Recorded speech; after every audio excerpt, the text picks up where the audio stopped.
संयुक्त अरब अमीरात की राजधानी अबू धाबी।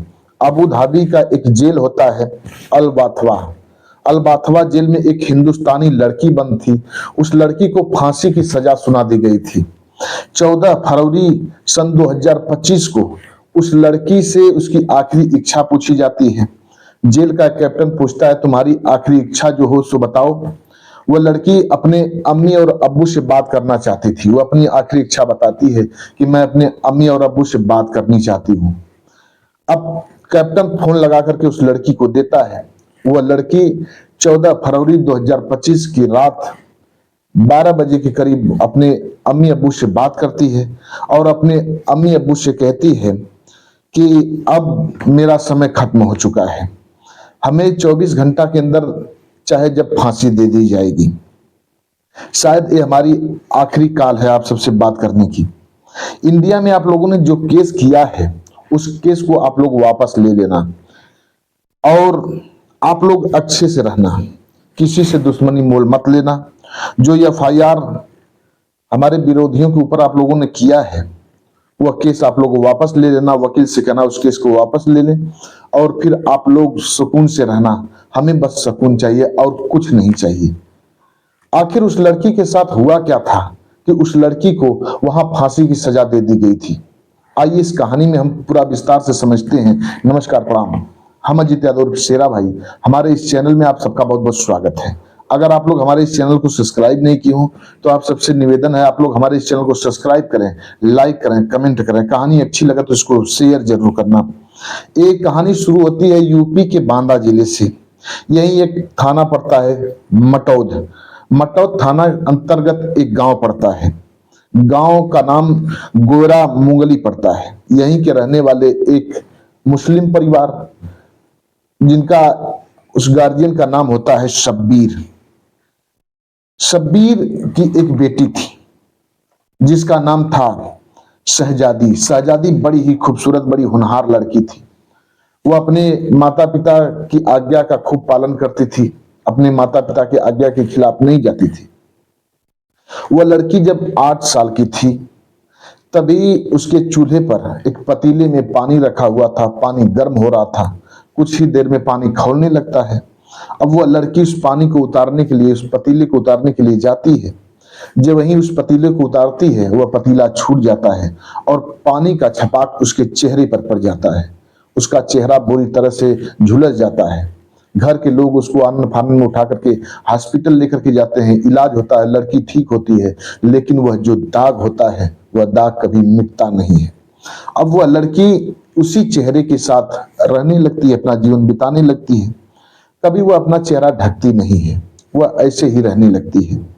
धीरे धीरे समय बीत रहा था। वह लड़की अपनी पढ़ाई जारी रखती है और जब वो अपनी पढ़ाई कंप्लीट कर लेती है, एक रोज की बात है, जुलाई 2021 का समय होता है। एक रोज वह लड़की अपना फेसबुक को स्क्रॉल कर रही थी, तभी एक लड़के को देखती है, एक लड़के का तस्वीर देखती है। उसका नाम उजैर होता है। उजैर आगरा का रहने वाला होता है। उस लड़के से अब यह लड़की धीरे धीरे कांटेक्ट में आने लगती है। उस लड़के से, उजैर से बात करने लगती है।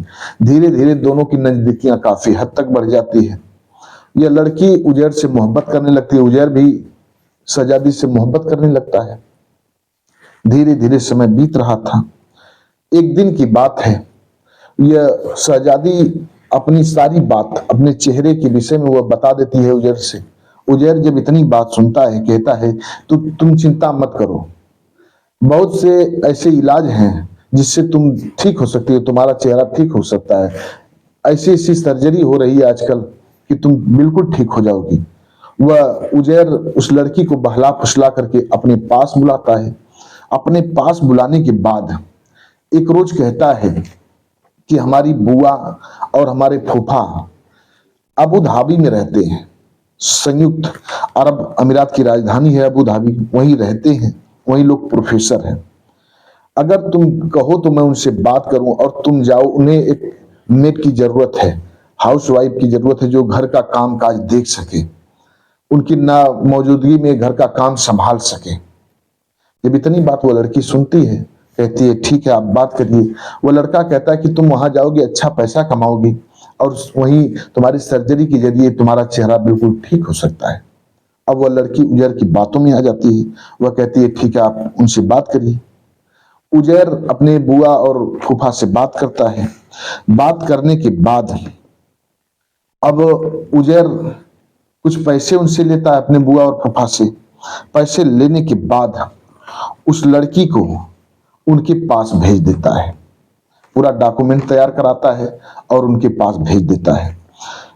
अब ये शहजादी वहीं जाकर के रहने लगती है, पूरा कामकाज देखने लगती है। जुलाई 2022 में जो उजैर की बुआ थी, जिसका नाम नादिया होता है, नादिया एक बच्चे को जन्म देती है। बच्चा बड़ा ही खूबसूरत था। धीरे धीरे 4 महीने का वक्त बीतता है। 7 दिसंबर 2022 को उस लड़के को एक वैक्सीन लगाई जाती है।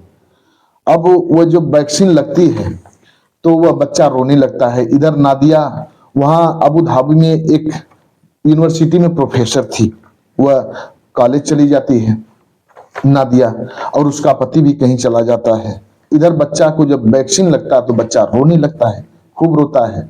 लोग नादिया को खबर करते हैं। नादिया कहती है कि ऐसे ही बच्चों को जब टीका लगता है तो बच्चे ढेर रोते हैं, वो शायद उसको बुखार हो गया होगा इसलिए रो रहा है, उसको दूध पिला करके सुला दो। अब शहजादी उस बच्चे को दूध पिलाती है, फिर किसी तरह से उसको सुला देती है। वह बच्चा सो जाता है। जब नादिया घर पर लौट करके शाम को वापस आती है, देखती है तो उसके बच्चे की जो पूरी बॉडी थी वह बिल्कुल नीली पड़ गई थी। वो अपने बच्चे को जगाती है लेकिन उसका बच्चा नहीं जागता है, उसके बच्चे की मौत हो जाती है। अब नादिया अपने पति को के साथ लेती है, पति को साथ लेकर के हॉस्पिटल जाती है। हॉस्पिटल में डॉक्टर लोग उसको मृत घोषित कर देते हैं। अब लोग उसको लेकर के आते हैं, कफन दफन करते हैं। फिर इसके बाद धीरे धीरे समय बीत रहा था।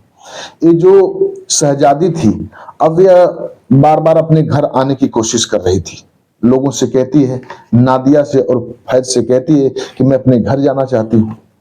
तब वे लोग उससे ईर्ष्या करने लगते हैं। जो नादिया थी उसे लगा कि यही हमारे बच्चे को मारी है। अब उसका डॉक्यूमेंट लोग नहीं देते हैं, उसको बिल्कुल परेशान करते हैं। सोचते हैं ये चली जाएगी तो यहाँ का काम काज कौन देखेगा। पैसा भी उसको नहीं देते हैं। वो लड़की परेशान हो जाती है। धीरे धीरे इन दोनों में बात बढ़ने लगती है।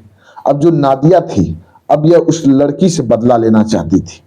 वह लड़की बार बार इस नादिया का जवाब करती थी, इसलिए वह नादिया अब इस पर बिल्कुल खफा सी रहने लगी। अब यह अपने बच्चे की मौत की बदला लेना चाहती थी। उसे लगा कि यही हमारे बच्चे को मारी है। 57 दिन बाद नादिया शहजादी के खिलाफ थाने में जाकर के एफआईआर दर्ज कर देती है। एफआईआर दर्ज करने के बाद नादिया को पुलिस पकड़ के ले जाती है। इससे पहले इन शहजादी को पुलिस पकड़ कर लेकर के जाती है। इससे पहले नादिया शहजादी को अपने पति के साथ मिलकर के शहजादी को बड़ी मार मारती है। मारने के बाद उसको जुल्म कबूल करने के लिए विवश कर देती है। हफ्तों उसको खाना नहीं देती है और मारती रहती है। वह लड़की विवश होकर के उस बच्चे के मौत का जुर्म कबूल कर लेती है, वो गुनाह को अपने ऊपर ले लेती है। कहती है कि हाँ, उस बच्चे को मैंने ही मारा है। अब जब यह बात शहजादी बोल रही थी, नादिया उसका वीडियो बना लेती है। वीडियो बनाने के बाद वही वीडियो ले जाकर के कोर्ट में दिखाती है। जब कोर्ट में दिखाती है तो 31 जुलाई को इस शहजादी को वहां की कोर्ट उसको मौत की सजा दे देती है, फांसी की सजा सुना देती है। समय धीरे धीरे बीत रहा था। अब ये जो शहजादी थी बिल्कुल परेशान रहने लगती है। समय आ जाता है 2 मई 2024 को इसको फांसी की सजा मुकर्रर कर दी गई थी कि 2 मई को इसको फांसी दे दी जाएगी। तभी कुछ प्राकृतिक आपदा आ जाती है और राजशाही परिवार में किसी की मौत हो जाती है। राजशाही परिवार किसी सदस्य की मौत हो जाती है, इसलिए उसके फांसी की तारीख को टाल दिया जाता है और 8 दिन का राष्ट्रीय शोक घोषित कर दिया जाता है। सभी लोग राष्ट्रीय शोक घोषित करते हैं। फिर इसके बाद यह होता है कि 20 सितंबर 2024 के बाद कभी भी शहजादी को फांसी दे दी जाएगी। इधर इस बात की जानकारी जब शहजादी के माता पिता को चलता है तो शहजादी के माता पिता उजैर के खिलाफ और फैज और नादिया के खिलाफ एफआईआर दर्ज करते हैं। उजैर की मां के खिलाफ भी एफआईआर दर्ज करते हैं लोग, कोर्ट का चक्कर लगाते हैं, लेकिन कुछ रिजल्ट हासिल नहीं होता है। धीरे धीरे समय बीत रहा था। अब 14 फरवरी 2025 का दिन आ जाता है। 14 फरवरी 2025 की रात को वहां करीब करीब 9:30 बज रहा था। उसी वक्त जेल का कैप्टन आता है और जेल का कैप्टन आकर के शहजादी से कहता है कि तुम्हें 24 घंटे के अंदर कभी भी फांसी दी जा सकती है, तुम्हारी कोई आखिरी इच्छा हो तो बताओ। वह लड़की रोने लगती है। वह लड़की रोते हुए कैप्टन से कहती कि मैं अपने माता पिता से बात करना चाहती हूँ। अब कैप्टन उससे नंबर मांगता है, कैप्टन नंबर डाल कर देता है। वो लड़की करीब करीब 14 फरवरी 2025 को, यहाँ का जो समय होता है करीब करीब 12 बज रहे होते हैं, अपने माता पिता से बात करती है और रोते हुए कहती है कि मेरा अब समय खत्म हुआ। आप लोग जो केस दायर किए हैं उजैर के खिलाफ, फैज के खिलाफ, नादिया के खिलाफ, आप लोग वकील से कहिए उस केस को वापस ले लें। आप लोग सुकून की जिंदगी जिए और मेरे ऊपर कोई आप लोगों का कर्ज नहीं है। और मैं अब हमें लगता है कि अब हमारी मौत हो ही जाएगी। अब मेरी यहाँ कोई सुनवाई नहीं हो रही है। मुझे एक अलग कमरे में रख दिया गया है। मुझे 24 घंटे के अंदर कभी भी फांसी दे दी जा सकती है। इधर शहजादी की माता पिता का रो रो करके बुरा हाल होता है। फिर सवेरा होता है, फोन कट जाता है, सवेरा होता है 15 फरवरी 2025 को 5:30 बजे सवेरे सवेरे शहजादी को फांसी दे दी जाती है। इधर फैज को सूचना दे दी गई थी कि अगर तुम शहजादी की मौत का लाइव दृश्य देखना चाहते हो, उसको फांसी देते हुए तुम आकर के देख सकते हो। फैज वहां देखने के लिए नहीं आता है। 15 फरवरी 2025 को 5:30 बजे सवेरे सवेरे उस लड़की को फांसी दे दी जाती है। इधर शहजादी के माता पिता का रो रो करके बुरा हाल होता है। यह घटना आज चारों तरफ वायरल हो चुकी है, चारों तरफ फैली हुई है। जो भी इस घटना को सुन रहा है सभी लोग हाय हाय कर रहे हैं और उस लड़की को उस ऊपर वाले से कामना करते हैं कि उसको जन्नत में उत्तम गति दे। सभी लोग कामना कर रहे हैं, हम भी कामना करते हैं। और एक कहानी थी, हिंदुस्तानी लड़की बादा की रहने वाली शहजादी की घटना, उसको वहां फांसी दे दी जाती है अबू धाबी में। और 5 मार्च 2025 को उसकी अंतिम क्रिया होने वाली है। देखते हैं क्या होता है और उसके माता पिता वहां पहुंच पाते हैं या नहीं पहुंच पाते हैं। और उसके माता पिता का तो रो रो करके बुरा हाल ही है। बस आज की कहानी इतने तक। कहानी कैसी लगी आप लोग कमेंट बॉक्स में बताइएगा।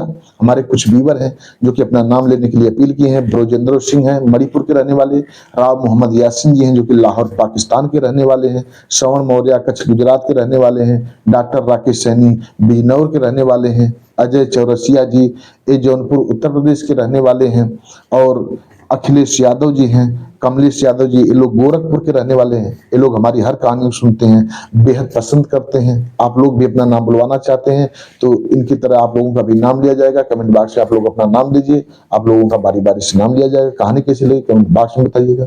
मिलते हैं अगले एपिसोड में किसी एक नई कहानी के साथ। तब तक के लिए नमस्कार।